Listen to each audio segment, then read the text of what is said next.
آج کل تو جہاں چار دوست مل بیٹھتے ہیں وہیں سٹارٹ اپ شروع کرنے کی بات ہونے لگتی ہے. تو کیا آپ کو اپنی نوکری چھوڑ کر سٹارٹ اپ شروع کرنا چاہیے؟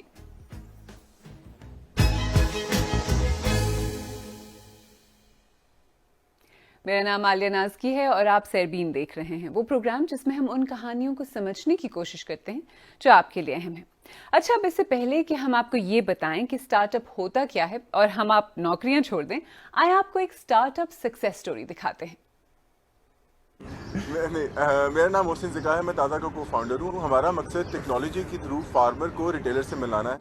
اس کام کے لیے ہم نے 32 کروڑ روپے پاکستان کے باہر سے انویسٹر سے ریز کیے ہیں تاکہ اس کے درمیان جو انیفیشنسیز ہیں اس کو کم کیا جا سکے. اس کے علاوہ جو فارمر ہے اس کو اس کی محنت کا بہتر معاوضہ مل سکے اور ساتھ ہی ساتھ ریٹیلر کو پھل اور سبزی بیچنے کے لیے ایک اچھی کوالٹی کا سامان مل سکے. اس کے علاوہ تازہ کا ایک بہت بڑا مقصد پھلوں اور سبزی کی بہت بڑی جو ویسٹیج ہے اس کو کم کرنا ہے. کسٹمر کو جو فائدہ ہے اس کے لیے اس کو دکان پہ بیٹھے سامان پہنچ جاتا ہے.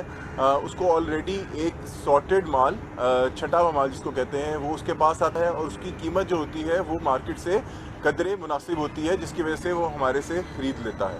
ہم تقریباً 1000 دکانداروں کے ساتھ کام کر رہے ہیں اس ٹائم، اور بہت سے کسانوں کے ساتھ کام کر رہے ہیں، اور وہ دونوں سائٹ پہ ہمارے پروڈکٹ کو بہت پسند کیا جا رہا ہے. اور انشاءاللہ اگلے ایک سال میں ہم دسوں ہزاروں دکانداروں اور فارمرز کے ساتھ کام کر رہے ہوں.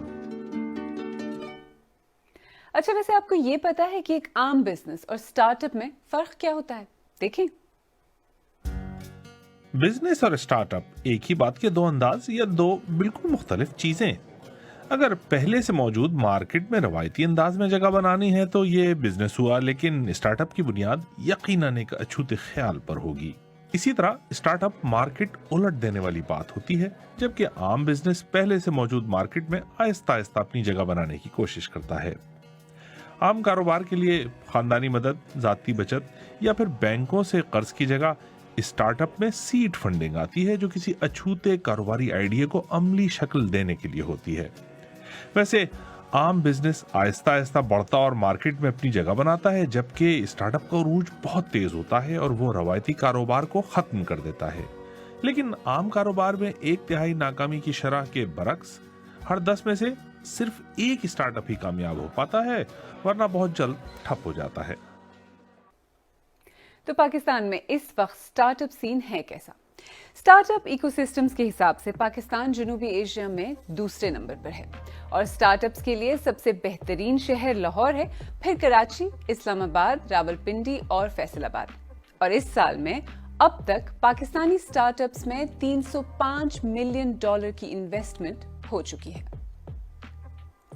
تو نوجوانوں میں سٹارٹ اپس کی اس بڑھتی پاپولیرٹی کی وجہ کیا ہے؟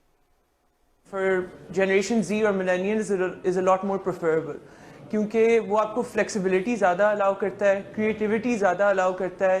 It welcomes younger students to come and take higher responsibility as compared to a traditional role جہاں پہ you have to climb up the ladder one by one. اگر مجھے ایک موقع ملے اسٹارٹ اپ شروع کرنے کا، میں ضرور کروں گی، because I think start up کے ساتھ میں اپنی خود باس بن سکتی ہوں، میں خود انڈیپینڈنٹ ہو سکتی ہوں، میں خود پیسے کما سکتی ہوں، میں اپنے ٹائمنگز چوز کر سکتی ہوں. I would definitely want to do something of my own کہ میں پاکستان کی جو ایکو سسٹم میں اور یہ اسٹارٹ اپ کلچر میں رائز ہے اس میں کنٹریبیوٹ کروں، اور سرٹنلی مجھے اگر موقع ملے تو I would like to set up something of my own. کیا آپ نے کبھی سٹارٹ اپ میں کام کیا ہے یا اسے شروع کرنے کے بارے میں سوچا ہے؟ ہمیں کامنٹ سیکشن میں بتائیں، اور اگر آپ کو ہمارا پروگرام پسند آ رہا ہے تو ہمارے یوٹیوب چینل کو سبسکرائب کریں اور جو بیل آئیکن ہے اس پر ضرور کلک کریں. تو پاکستان میں سٹارٹ اپ شروع کرنے کے لیے کیا یہ بیسٹ وقت ہے؟ انٹرنیٹ کی پینیٹریشن اس وقت بہت سپیڈ سے پاکستان میں گرو کر رہی ہے. تو اس وقت تقریباً ہمارے پاس 10 کروڑ لوگ جو ہیں وہ انٹرنیٹ سے کنیکٹڈ ہیں. یہ سب آپ کے پوٹینشیل کسٹمرز یا سبسکرائبرز یا یوزرز ہیں. دوسرا یہ کہ ہمارے ہاں ڈیجیٹل پیمنٹس کی اڈاپشن بھی بڑھ رہی ہے. تو آپ دیکھ رہے ہیں کہ ریسنٹلی ای کامرس میں بھی گروتھ آ رہی ہے. حکومت پاکستان نے اسٹارٹ اپس کے لیے 3 سال ٹیکس کی بھی مراد دی ہوئی ہے کہ آپ کو ٹیکس فری ہیں آپ کا کوئی بھی نیا بزنس اگر وہ اسٹارٹ اپ کیٹیگری میں آپ رجسٹر کرواتے ہیں. اور ایک بہت امپورٹنٹ ریزن جہاں جاب سیکنگ مائنڈ سیٹ سے نکل کر جاب کریشن مائنڈ سیٹ پہ آنا ضروری ہے تاکہ ہم ینگ لڑکے لڑکیوں کے لیے نئی جابس کریٹ کر سکیں، رادر دین کہ ہم صرف جابس ڈھونڈتے رہیں. پاکستان میں اگر آپ ریسنٹلی دیکھیں بہت ساری انویسٹمنٹ آ رہی ہے اسٹارٹ اپس میں, اور یہ پچھلے کئی سالوں میں اتنے نہیں آئے جتنے اس ایک سال میں صرف ابھی کچھ مہینوں میں آ گئے, اور ابھی سال کمپلیٹ نہیں ہوا ہے. لیکن سٹارٹ اپ صرف پیسے کمانے کے لیے نہیں بلکہ کئی پرانے اور مشکل مسائل کا حل نکالنے کے لیے بھی شروع کیے جاتے ہیں. Hi, this is Maha from Listens.pk. How may I help you? The Listener.pk Pakistan کی مینٹل ہیلتھ ہیلپ لائن ہے جو 24/7 کام کرتی ہے. خواتین یا کچھ ایسے لوگ ہیں جن کے پاس اتنے فائنانسز نہیں ہوتے ہیں کہ وہ سائیکولوجیکل ہیلپ کو پرسو کر سکیں, بیکاز ہمارے ملک میں نفسیاتی صحت کے لیے جو کام ہو رہے ہیں وہ بہت تھوڑے ہیں. ہم صرف یہی سوچتے ہیں, ابھی بھی میرے پاس بہت ساری ایسی سیریز پڑھی ہیں سائیکالوجسٹ کے, they wanted a job, they don't want to pursue they don't want to become an entrepreneur because ان کو وہی ایک جو ٹپیکل ہماری سوچ ہے کہ جاب ہو جائے گی, by the and of the month ہمیں پیسے مل جائیں گے. بٹ جب ہم بات کرتے ہیں نا کہ ہمیں ایک روٹ کاز کی طرف جانا ہے, ایک سوشل کاز کی طرف جانا ہے, تو آپ کو بہت سارے ایسے پرسنل ایجنڈاز ہیں جو ختم کرنے پڑتے ہیں, اور سوشل کاز میں بہت ساری سیکریفائسز بھی دینی پڑتی ہیں. So I think job is one of the sacrifices. Start up کے لیے آف کورس آپ کو ہیوی فائنانسز کی ضرورت ہے. Funding is of course one of the core issues جس کی وجہ سے بہت سارے اسٹارٹ اپس آج بھی رکے ہوئے ہیں, بیکاز ان کے پاس پیسے نہیں ہوتے, فائنینشیل ایشوز ہیں جس کی وجہ سے وہ نہیں کر پاتے. اور آئیں اب دیکھتے ہیں کہ اسٹارٹ اپ شروع کیا جائے تو کیسے. سب سے پہلا سٹیپ ہے ایک بہترین آئیڈیا تلاش کرنا, ایک ایگزسٹنگ پرابلم کو سالو کرنا. دوسرا امپورٹنٹ سٹیپ ہے اس آئیڈیا کو ایک بہترین پروڈکٹ میں کنورٹ کرنا. کسٹمر کی فیڈ بیک اس پرٹیکولر پوائنٹ ان ٹائم پر لینی بہت ضروری ہے. تیسرا اور بے حد ضروری سٹیپ یہ ہے کہ آپ نے ایک بہترین ٹیم بنانی ہے. اگر کسی کو کوڈنگ آتی ہے تو دوسرے بندے کو ڈیزائن ضرور آنا چاہیے, نمبرز آنے چاہیے, مارکیٹنگ سکلز ہونی چاہیے.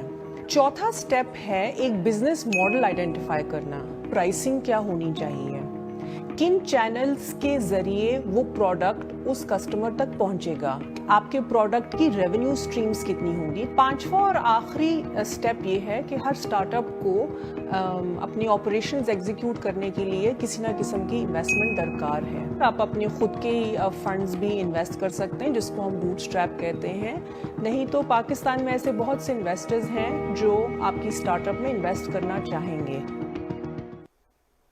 اب فنڈنگ حاصل کرنے کے لیے آپ کو نیٹ ورکنگ بھی کرنی پڑے گی, اور کام کرنے کے لیے آفس اسپیس بھی چاہیے ہوگی. اس کا کیا کریں؟ We wanted freelancers, startups, entrepreneurs and large tech companies to sit together. The idea was that everyone should have a facility جہاں کوئی بھی آ کے کام کر سکے. آپ 10 سے 15 ہزار میں ایک ڈیسک رینٹ کر سکتے ہو, آپ یہاں پر آ کے نیٹ ورک کر سکتے ہو, آپ آ کے نئی اسکلز سیکھ سکتے ہو. وہ بچے جو یونیورسٹی سے نکلتے ہیں جن کو نوکری نہیں ملتی ہے, ان بچوں کے لیے بہت ضروری ہے کہ اگر انہوں نے ایک نئی بزنس شروع کرنی ہے, وہ اپنی دفتر کہاں سیٹ کریں گے, ان کو بجلی کہاں سے ملے گی, وہ کلائنٹ کہاں ڈھونڈیں گے. تو اس طریقے سے ہم نے یہ کو ورکنگ اسپیس اسٹارٹ کی. The idea was کہ we wanted to make this centralized platform جو سارے لوگوں کو اکٹھا کرے. ایک وقت وہ بھی تھا جب بہت محدود کریئر آپشنز ہوا کرتے تھے. ڈاکٹر نہیں تو انجینئر, اور انجینئر بھی نہیں تو سول سروس یا پھر ٹیچر. لیکن لوگ کہتے ہیں کہ کچھ الگ اور کچھ اپنا کرنے کی جتنی اپرچونٹیز اس وقت موجود ہیں شاید پہلے کبھی نہیں تھی. اگر آپ کے پاس کوئی الگ, منفرد اور ایکسائٹنگ آئیڈیا ہے تو اسے ضرور ایکسپلور کریں, لیکن پلیز ایک سالڈ بزنس پلان, انویسٹمنٹ اور ایکسپرٹ صلاح کے بغیر نوکری مت چھوڑیے گا.